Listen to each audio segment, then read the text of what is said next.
గతంలో ఎన్నడూ లేని విధంగా అంటే ఇన్ని దశాబ్దాల కాలం నుంచి జాతరకి ఒక చరిత్ర ఉంది. అవునండి. అది తూర్పు వీధి అమ్మవారి జాతర నుంచి పడమర వీధి అమ్మవారి జాతర ఈ 2 కమిటీలు కలిపి చేసేవారు. మీరు కొత్తగా దక్షిణ వీధి కురువుల కమిటీ అని చెప్పి ఈసారి ఏర్పాటు చేశారు. అలా ఏర్పాటు చేస్తారు కదా, కారణం ఏంటంటారు? అంటే ఏం లేదండి, మేము ఇప్పుడు కూడా మన పడవ వీధి దక్షిణ వీధి అని జాతర జరిగేదండి కంటిన్యూగా. దానికి ఏమైందంటే ఇప్పుడు కూడా పడవ వీధిలో పెట్టుకొని దక్షిణ వీధి పక్క తీశారండి.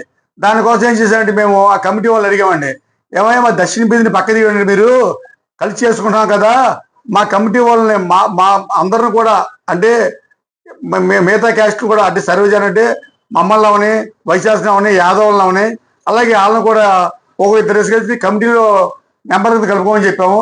అదైతే మాకు కుదరదండి, మాది ఎప్పుడు కూడా మా పడవ జాతర మాదే అని చెప్పి అన్నారు. అలాగైతే మా జాతర మీద చేసుకుంటామంటే దానికి ఎమ్మెల్యే గారు కూడా బడేటి చంటి గారు పూర్తి సహకరించారు. ఏమన్నారంటే, ఏమయ్యా మరి ఎప్పటి నుంచో దక్షిణ వీధి కార్యక్రమం అయినప్పటికీ మరి మన బడేటి చంటి గారు మేము ఈ కార్యక్రమానికి మేము చెప్పుకోవాల్సిన బడేటి చంటి గారు కోసం చెప్పుకోవాలి. ఎందుకంటే ఆ రోజున ఆ కార్యక్రమం కోసం ఆయన లేకపోతే మరి దక్షిణ వీధి జాతర లేదు. ఎందుకంటే ఆ కార్యక్రమాన్ని మనకు పూర్తి సహకారం ఇచ్చి మాకు ప్రజల్లో అయితే ఆ వాయిస్ వచ్చింది. కరెక్టే, పూర్తిగా సహకారాలు అంటే మార్కెట్ గుడి ఏరియా చిన్న ప్లేసు అంటే మాది ఇంచుమించుగా మాది ఉన్న దాంట్లో 20%. ఆ 20%లో కూడా ఇంత ఇది ఏంటంటే మా అందరూ మేము కాదు మిగతా చుట్టుపక్కలందరూ కూడా మాకు పూర్తిగా సహకరించారు.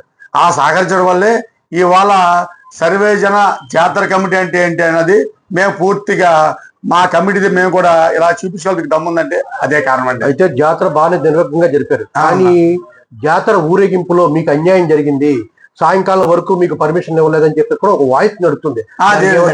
లేదు, అది ఎమ్మెల్యే గారు చెప్పగానే వాళ్ళు ఆ ఇబ్బంది పెట్టలేదు. కాకపోతే ఏంటంటే వాళ్ళు అడిగారు మమ్మల్ని, తూర్పు వీధిని దక్షిణ వీధి ఒకరోజే కదా కార్యక్రమం, మరి మీరు ఏం చేస్తారంటే, కాదండి తూర్పు వీధి స్టార్ట్ చేస్తారు కాబట్టి మాది దక్షిణ వీధి మేము కలిసి చేసుకుంటామని చెప్పేసి మాట చెప్పాము. మేము అదే ప్రకారం ఆ కార్యక్రమాన్ని మన ఎమ్మెల్యే గారి దగ్గరుండి కార్యక్రమం చేయించారు. అయితే జనాల్లో ఒక చర్చ అయితే జరుగుతుంది, ఎప్పుడు జాతరకి కొన్ని కోట్ల రూపాయలు వసూలు చేస్తారు, వాటికి లెక్క జమ ఉండదు, దానికి ఎప్పుడు పారదర్శకత ఉండదు అని చెప్పేసి ప్రజల్లో ఒక వాయిస్ అయితే ఉంది. కానీ మొట్టమొదటిసారిగా ఒక జాతర కమిటీ దక్షిణ వీధి కమిటీ వాళ్ళే దీనికి సంబంధించిన లెక్కలు కానీ దీనికి సంబంధించిన అకౌంట్ కానీ పారదర్శకంగా చూపించారని కూడా ఒక చర్చ జరుగుతుంది. దానికి మీరు ఏమంటారు?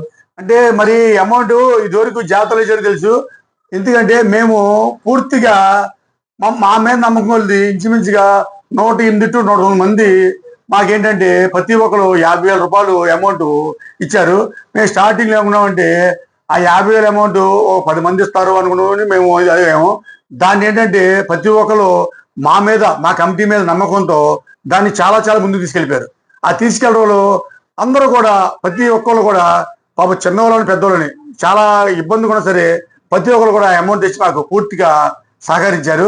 మేమేంటంటే వాళ్ళు ఫస్ట్లో మాట ఇచ్చాం, ఈ అమౌంట్ని మేము శాశ్వత సందా కింద ఎప్పుడు కూడా ఎన్ని జాతర మన జీవితాంతం కూడా ఈ జాతర ఉన్నంతకాలం కూడా ఈ అమౌంట్ని మేము వేరే రకంగా వాడుకోకుండా ఇది జాతరకే ఉపయోగిస్తాం అని చెప్పి, అలాగే వాళ్ళ పేరున శాశ్వత సందా కింద ఫిక్స్డ్ డిపాజిట్ అని చెప్పి వాళ్ళకి మాట ఇచ్చాము.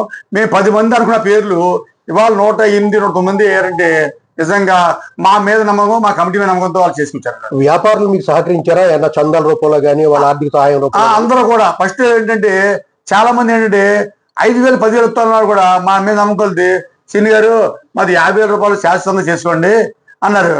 కాదండి మాకు సందాకి ఊరేంపుగా అవుతుందంటే మీకు ఊరేంపు కావాలి 10,000 రూపాయలు ఇస్తానే బాబు దాన్నే ఉంది అని చెప్పి చాలా మంది మమ్మల్ని వైశాఖ్ కూడా చాలా మంది కూడా మాకు అందరూ కూడా ఉపయోగారు. ఇప్పుడు మొత్తం ఏలూరులో అన్ని సుమారు 3 సార్లు జరిగినాయి ఊరేగింపులు. అవునండి. ప్రజల నుంచి చందాలు వచ్చినాయి, వ్యాపారస్తుల చందాలు వచ్చినాయి. మొత్తం ఈ 3 జాతరకు సంబంధించి ఎంత కలెక్ట్ చేసి ఉండొచ్చు మీకు అంచనా? అంటే వాళ్ళ సంగతి మాకు వద్దండి. మేము ఎందుకంటే మాకు ఇంచుమించుగా 1,30,00,000 రూపాయలు అమౌంట్ వచ్చింది. అమౌంట్ని అదేంటంటే ఈ జాతరలో మాకు ఇంచుమించుగా ఒక 70-80 లక్షల రూపాయల అమౌంట్ మాకు ఫస్ట్ స్టార్టింగ్ నుంచి కార్యక్రమం జరిగిపోయి, మిగతా 50 లక్షల రూపాయల అమౌంట్ 50,000 రూపాయల అమౌంట్ మనకి శాశ్వతంగా ఎవరైతే ఇచ్చారో అందరికి మాట ఇచ్చాం. ఆ మాట ప్రకారం ఆ డబ్బుని ఫిక్స్డ్ డిపాజిట్ చేసామండి. మరి మిగిలిన కొలువుల కమిటీ వాళ్ళు ఈ బయట పెట్టలేదు, దానికి మీ నుంచి వచ్చే సమాధానం అంటే నా ఉద్దేశం ప్రకారం అయితే వాళ్ళు కూడా, ఎందుకంటే ఇది ప్రజలు ఇచ్చిన అమౌంట్ అండి, ఆ అమౌంట్ కూడా గౌరవప్రదంగా వాళ్ళు కూడా లెక్క చెప్పడం వాళ్ళు బాధ్యత అండి. బాధ్యత కదా, బాధ్యత అండి.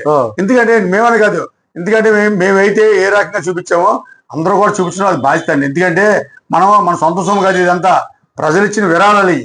ఆ విరాళాలని వాళ్ళు కూడా పబ్లిక్ కి అనౌన్స్ చేసి మా ఖర్చు ఎంత అయింది, మేము ఏ రకంగా చూపించామో అందరూ కూడా చూపించిన పద్ధతి కాదేంటంటే అది మరి వాళ్ళకి సంబంధించిన కమిటీ వాళ్ళు చూసుకున్న బాధ్యత, అది మనకి సంబంధం.